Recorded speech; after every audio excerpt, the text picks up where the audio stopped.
Hello and welcome to the mutual fund talk. आज के video में अब अगली कैटेगरी की बात करेंगे जो है large and mid cap funds, जो कि समय की बहुत ही ट्रेंडिंग कैटेगरी है। इसके अलावा भी दूसरी कैटेगरीज के टॉप 5 फंड्स जानने के लिए आप हमारी एक प्लेलिस्ट फॉलो कर सकते हैं, जहां हमने हर कैटेगरीज पर वीडियोस बनाए हैं और लिंक डिस्क्रिप्शन में डाल दिया है।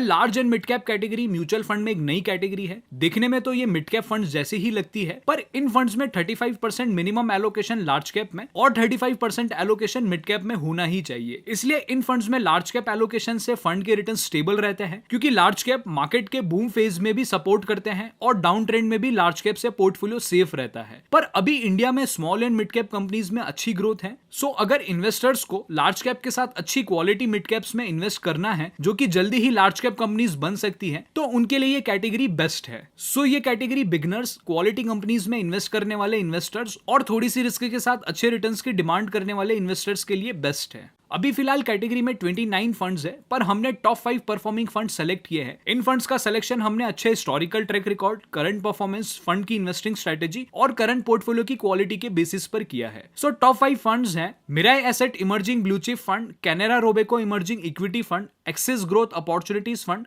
Motilal Oswal large and mid cap fund और SBI large and mid cap fund. चलिए अब इन फंड्स की पास रिटर्न और रिस्क मैनेजमेंट को देखते हैं। कैटेगरी के लिए बेंचमार्क है बीएसई का large and mid cap index. Last 1 year से मार्केट के बूम फेज में इस कैटेगरी के रिटर्न्स आ रहे हैं 48% तक, और 3 एंड 5 इयर्स के एनुअलाइज रिटर्न्स हैं 13.88% और 14.83%। जब लास्ट ईयर मार्केट में फॉल आया था, तब इसमें 28% तक फॉल आया था। इसी के साथ एवरेज रिटर्न से डेविएशन 22% तक रहता है। मिराई एसेट इमर्जिंग फंड की बात करें तो इस फंड के रिटर्न हर टाइम फ्रेम में शानदार रहे हैं और बेंचमार्क को बहुत हाई मार्जिन से बीट किए हैं। इतने हाई रिटर्न्स के बावजूद भी फंड का फॉल बेंचमार्क से कम ही रहा है। कैटेगरी वाइज रिटर्न्स हाई रहते हैं और रिस्क एवरेज। इस कैटेगरी में Mirae consistent top performing fund रहा है। कैनरा रोबेको इमर्जिंग फंड ने भी रिटर्न्स और रिस्क मैनेजमेंट से इंप्रेस किया है। लॉन्ग टर्म में एवरेज रिटर्न्स काफी अच्छे हैं और रिस्क मैनेजमेंट सब फंड्स में से सबसे अच्छा है। Category wise returns above average है और रिस्क बिलो एवरेज। इसके बाद कैटेगरी में 2 नए फंड लॉन्च हुए हैं, एक्सिस ग्रोथ और Motilal Oswal large and mid cap fund.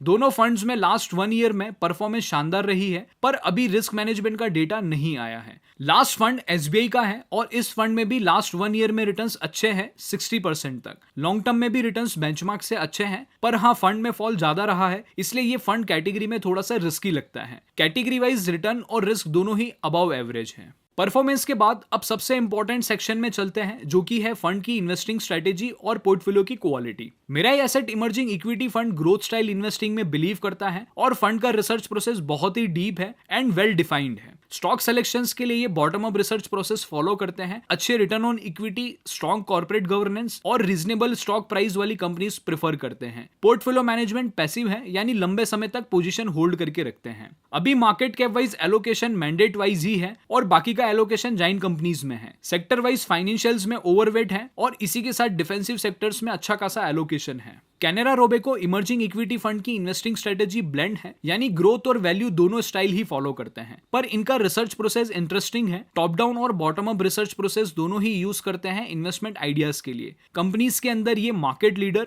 Good management और इंट्रिंसिक बेस्ड वैल्यूएशंस पर फोकस करते हैं। पोर्टफोलियो मैनेजमेंट एक्टिव है। इस फंड का एलोकेशन भी एग्जैक्टली मिराई जैसा ही है। जाइन कंपनीज में ज्यादा एलोकेशन है, सेक्टर वाइज भी सेम एलोकेशन है, फाइनेंशियल्स में ओवरवेट है और डिफेंसिव सेक्टर में मिराई से ज्यादा एलोकेशन है। एक्सिस के दूसरे फंड जैसे ही ये फंड भी ग्रोथ स्टाइल फॉलो करता है और बॉटम अप रिसर्च यूज करके अच्छी क्वालिटी कंपनीज पिक करते हैं। पर यहाँ एक इंटरेस्टिंग चीज ये है, ये डोमेस्टिक के साथ फॉरेन कंपनीज में भी इन्वेस्ट करते हैं, मेनली वो सेक्टर्स और कंपनीज जो इंडिया में नहीं है, मेनली मेगा कैप स्टॉक्स जैसे Facebook, Amazon, new age companies और tech based companies. Portfolio passive managed है, market cap wise allocation mandate के अकॉर्डिंग है, पर बाकी का एलोकेशन मिड कैप में ज्यादा है, इसलिए रिटर्न्स हाई रहे हैं। सेक्टर वाइज ये टेक बेस्ड कंपनीज में ओवरवेट है। एक्सिस के फंड क्वालिटेटिव रहते हैं एंड होपफुली ये फंड में भी रिटर्न्स अच्छे रहने वाले हैं। अब बात करते हैं Motilal Oswal large and mid cap fund की।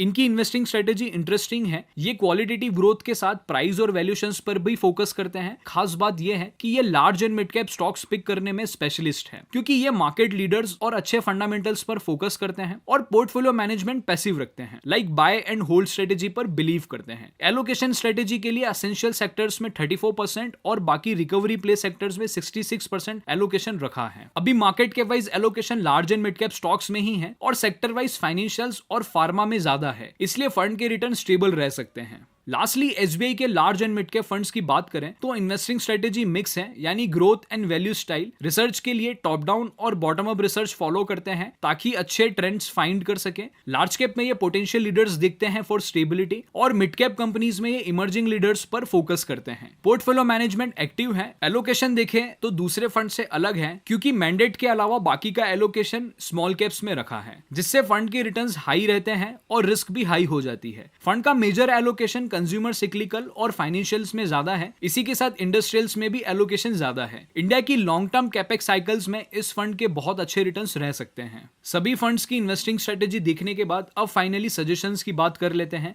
वैसे मार्केट अभी हमें थोड़ा ओवर वैल्यूड दिखाई पड़ता है, पर अभी लार्ज एंड मिड कैप्स में अर्निंग्स अच्छी इंप्रूव हुई है, सो इन्वेस्ट करने के लिए आप एसआईपी और लमसम दोनों ही मोड से इन्वेस्ट कर सकते हैं। रिस्क टॉलरेंस मीडियम होना चाहिए और एटलीस्ट 3 इयर्स के लिए इन्वेस्टमेंट होना ही चाहिए। कैटेगरी वाइज जिनको लो रिस्क फंड चाहिए वो मिराय, कैनेरा और एक्सिस के फंड्स प्रिफर कर सकते हैं और हाई रिस्क फंड्स के लिए मोतीलाल ओसवाल और एसबीआई के large and mid cap funds ले सकते हैं। आई होप आपको ये वीडियो से इन्वेस्टिंग डिसीजन में हेल्प मिलेगी। अगर इन फंड से रिलेटेड कोई सवाल है तो आप कमेंट कर सकते हैं। जल्दी मिलते हैं नेक्स्ट वीडियो में। Thank you.